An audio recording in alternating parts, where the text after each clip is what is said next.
राजी हो जाएंगे। ये जितने देवी देवता पूजते हैं इनके 90% काऊ के गुरु नहीं होते।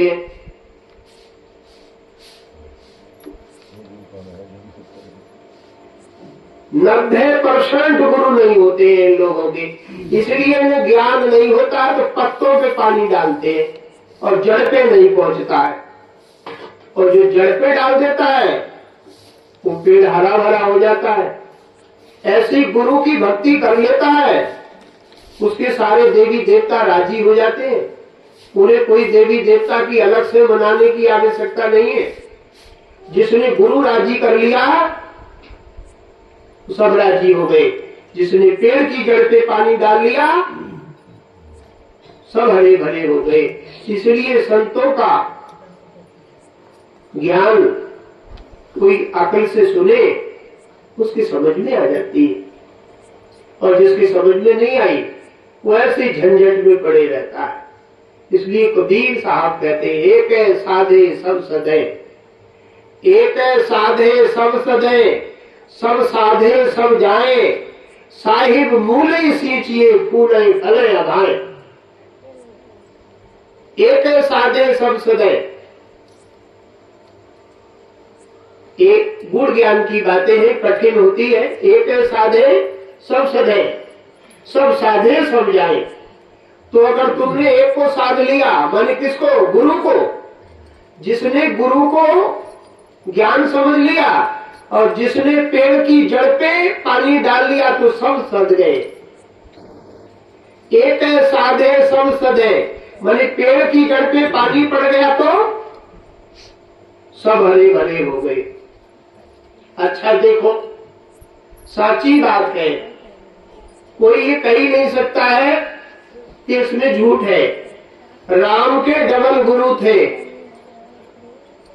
डबल गुरु विश्वामित्र और वशिष्ठ जी। कितने डबल गुरु थे ना?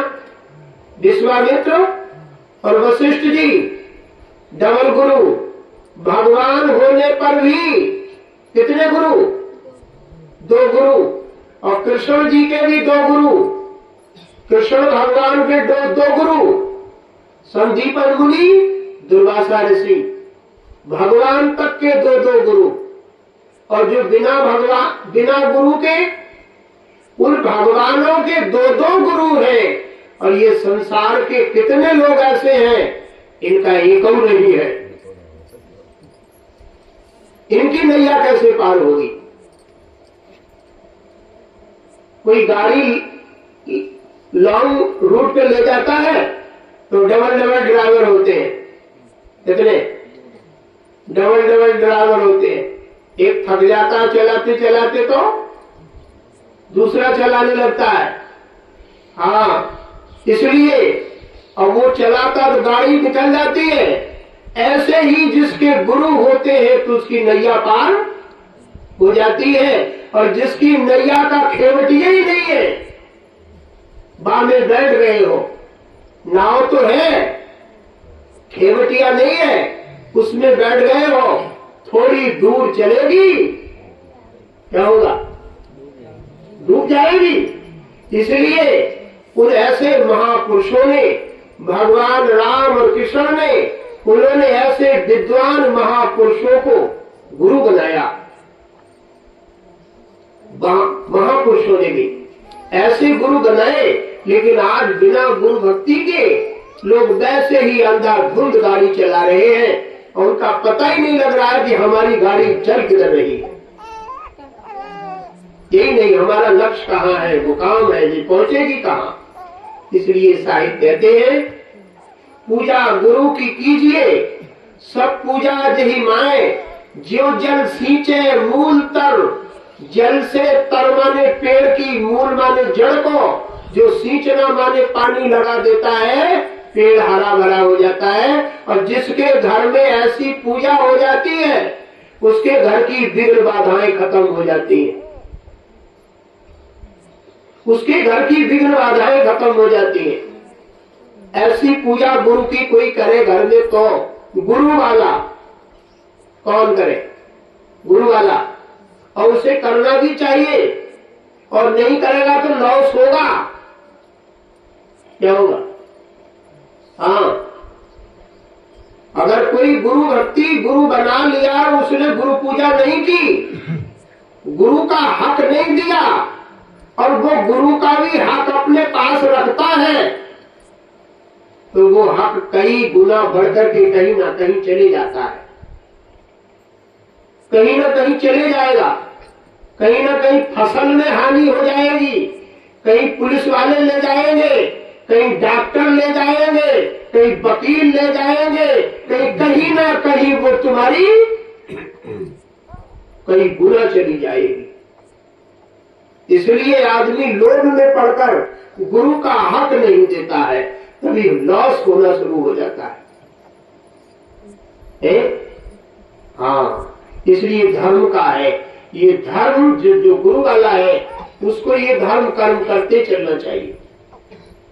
तो ये दीनदयाल ने देखो इतने लोग बुलाए, मेहमान लोग बुलाए, संत महात्मा बुलाए, धर्म का काम किया और अपनी मेहनत की कमाई से संत बुला करके गुरु पूजा कराई। ये धर्म काम हो गया। इसलिए लिखा है 10 मांस गुरु को दीजे, जीवन जन्म सफल कर लीजिए। जीवन जन्म कितना अंश? 10 मांस।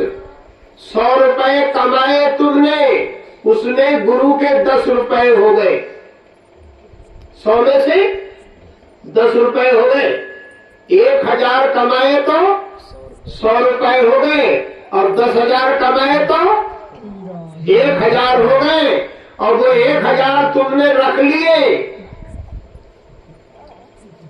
गुरु को नहीं दिए, माने धर्म काम नहीं किए उससे, खूब वो कहीं ना कहीं चले जाएगा।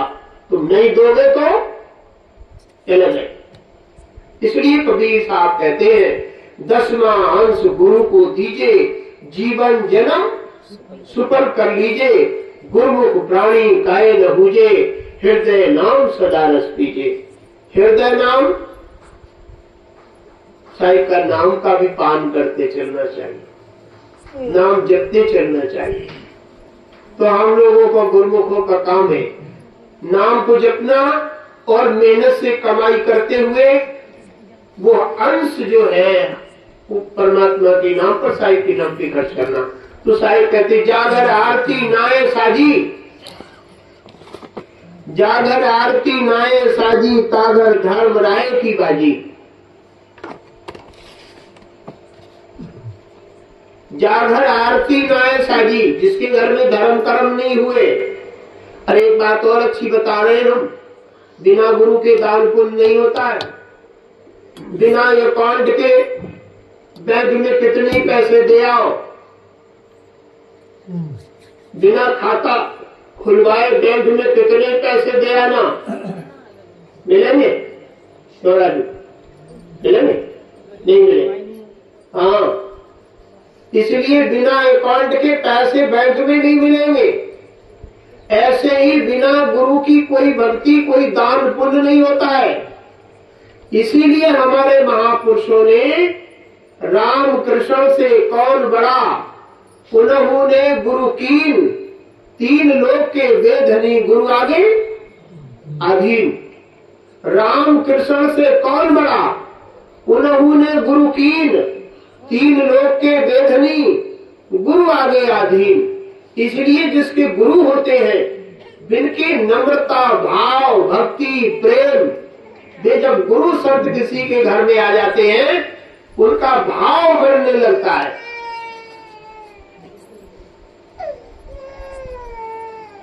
गुरु वाला है, उसके घर संत आ जाए तो वो खुश हो जाता है।